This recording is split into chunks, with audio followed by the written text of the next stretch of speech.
Alrighty, so you want to get a Raw 40 plus in VCE English Language. Well, in this video, I'm going to show you exactly what it looks like to write and structure a Raw 50 scoring essay paragraph in VCE English Language, Units 3 and 4. Now, this also applies to 1, 2, so feel free.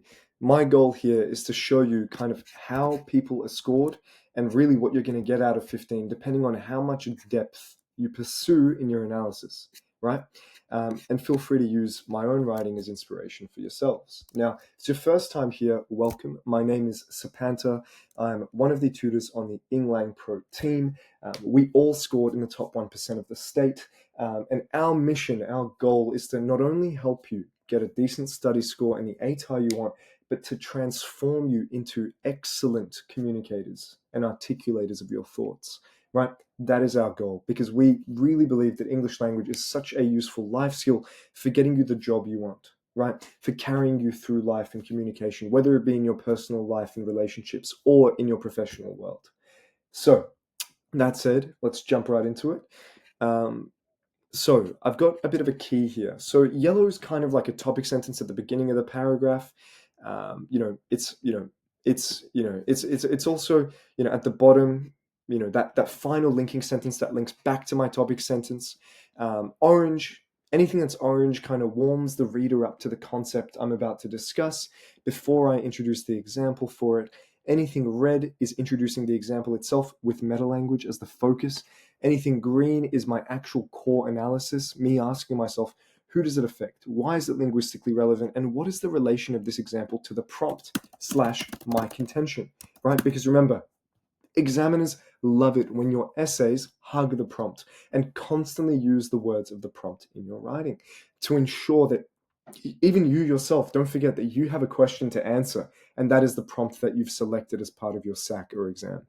Then anything that's blue is kind of like wrapping up that example and reinforcing how it relates to my topic sentence. So let's have a read through. Australia is moving towards a more progressive and inclusive society, with a growing expectation of accepting disadvantaged or minority groups.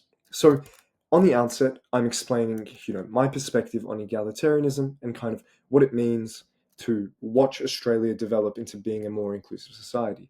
Now, soon I'm going to get into how that might relate to language. As such, contemporary Australian media, right, and government discourse often utilizes inclusive language to mirror the egalitarian ideals that modern Australia seeks to uphold. Okay.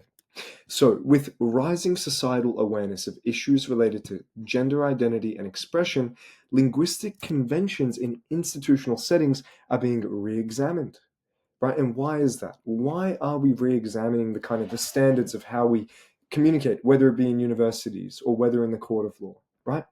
Because our values are changing over time. Public discourse, so public linguistic conversation, particularly from government bodies, is now expected to model this inclusivity. So the orange, I'm kind of warming the reader up to what I'm about to discuss before I give them my example. In 2023, the South Australian Parliament implemented changes to its rules of procedure, replacing gendered terms such as Her Majesty and His Excellency with gender-neutral alternatives like the Sovereign and the Governor. Now, this lexical reform demonstrates the application of inclusive language aimed at acknowledging individuals who do not identify with traditional binary gender frameworks. Now, let me point out a mistake here. And really what I'm going to do here is, as I go, I'm going to pick out ways to improve, and I've got little things planted in here. So here, there's a problem. Really, it's better to say gendered noun phrases, right? And if anything, it's better to say gendered proper noun phrases, right? Because Her Majesty and His Excellency are proper noun phrases. And then we've got gender-neutral alternatives here. And that's okay. But we could even say, like the honorifics, right? The Sovereign and the Governor, right? And I'll put a U there for the sake of us being Australian and not American, right, guys? Now, let's keep reading. So this lexical reform is really demonstrating that we're really applying this inclusive language, right? And we're acknowledging people who don't identify within traditional binary gender frameworks in Australia on an institutional level. Because let me explain this about English language. English language is a subject that from section A to B to C of the exam, from SAQs, short answer, to AC, analytical commentary, to essays, you're constantly ascending in conceptual complexity. So it gets harder as you go through the exam. And maybe not subjectively harder for you, but I'll explain why it's more complex. And that is because with SAQs in section A, they spoon feed you where to look, how to think, right? And what feature to analyze. And it's not very much about the state of society, right? And then it gets a little bit harder because on the AC, they don't give you instructions. They give you a blank page and they ask, what stands out to you? What do you think is salient in this transcript, right? And now it's your job to almost freestyle and freeball what you think is of utmost importance in that transcript, right? Then suddenly we zoom out even further. We zoom out, and we get to essays. And essays are suddenly dealing with society's perception of communication and language. Wow. So we've constantly made these big jumps from, I was just pigeonholed into looking between lines 7 and 10 to tell me what the verb tense is. And suddenly, out of nowhere, I've been told to discuss what Australians feel about gender neutral terms. So it's macro when it comes to essays, but it's micro when it comes to SAQs, and it's a nice balance when it comes to analytical commentaries. That should give you a lot of perspective and kind of, guidance as to how to treat English language as a subject, right? Now, the bipartisan support of this initiative. Now, I want you to notice, I have a strong vocabulary. I don't have a vocabulary that is, hard to understand or decipher for humans. You don't need to use words that nobody knows. Use nice, sophisticated words that your examiners will know, because they're human too. They're not dictionaries. You can't expect them to know some 14-letter word that you found at the bottom of hippo.com's anagram section, right? Use sophisticated yet, words that are sophisticated yet people know. It's important, like bipartisan, right? That just means on both sides, right? So with both government and opposition parties in agreement, suggests that inclusive linguistic practices are no longer niche, but widely accepted. Now, what does that also indicate? It indicates that I need you all to have strong vocabularies. The stronger your vocabulary, the easier writing will be, because you won't be confused on what words to use. That's very important, right?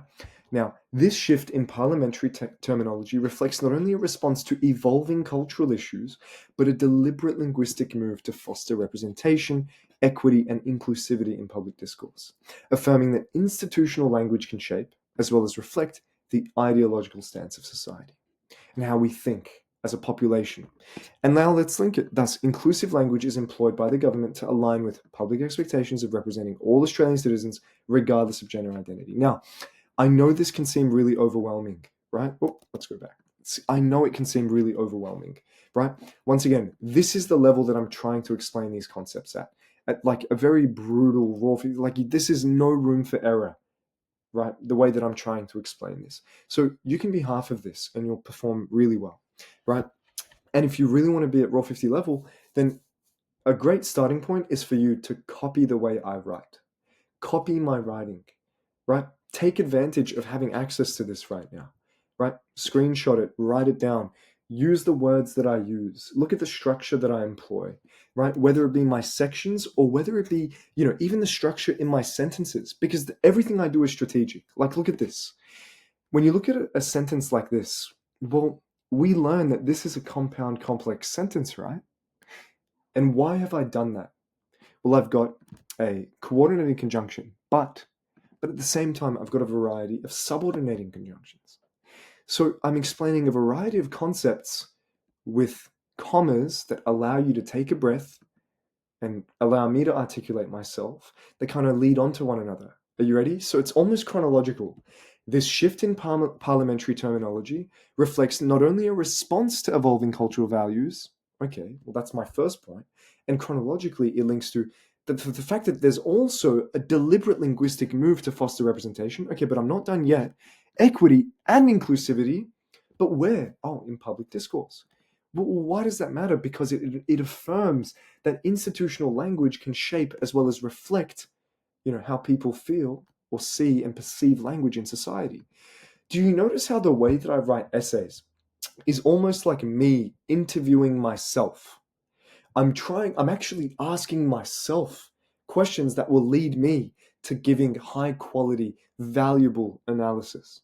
So, inclusive language is employed by the government to align with public expectations of representing all Australian citizens, regardless of gender identity, right? And identity is a pretty big concept in English language. Now, let's introduce our next little example. This broader cultural shift towards inclusivity is also evident in the media domain. Language is increasingly expected to reflect progressive social values. Popular children's cartoon Bluey faced backlash in May of 2023 when an episode was pulled following public accusations of fat phobia. Now, let's have a look at this. Now, in this episode, there's a fictional character, Bandit, that uses negatively connotated interjections such as, "Oh man," and the interrogative, "This can't be good, can it?" Right? So, what's really important about this is that I'm introducing my example here. So it's red. Now look at my analysis. These linguistic choices construct weight gain as undesirable and implicitly link body size to shame, thereby reinforcing pejorative attitudes towards plus-size individuals. Now, but what's the problem here? What's the biggest problem about using this type of language? Well, that is, given the show's target demographic of young children, there is a strong public expectation that Bluey promote affirming attitudes for all members of society. And so, what did they do next? Let's talk about a bit of the context contemporarily. They removed the episode, right? Because they demonstrated a zero tolerance stance. The public said that's not acceptable, right? And so, the fact that they removed it, let's talk about that. This reflects a cultural demand for media that respects diverse identities, including body diversity, reinforcing how language must uphold rather than undermine social inclusion, right? And the fact that the episode was promptly removed is an indicator of how strong the sentiment was felt, right? Or how strongly that sentiment was felt. Now, the expectation of inclusive language within media reveals how contemporary Australian society increasingly values sensitivity, respect, and egalitarianism, and shows public dismay when these expectations are not met. Now, what's the goal? To always relate our writing to language as much as possible. So we've got inclusive language, right? Now, and egalitarianism, I can say through intentional linguistic choices. I might even put a full stop there and say, thus. Oh, well, I've already said thus before, so I'll say, in conclusion, this shows public dismay. This shows the effects and positive outcomes of public dismay when these expectations are not met, right? And I can be a little bit more, when these expectations of, respect and sensitivity are not met. So let's have a think about what you'd score. If you have the above level of organization and structuring, right, all the little details, all these little orange bits, making sure that you don't miss a beat and everything is perfectly put together, you can get a 13 plus out of 15, right?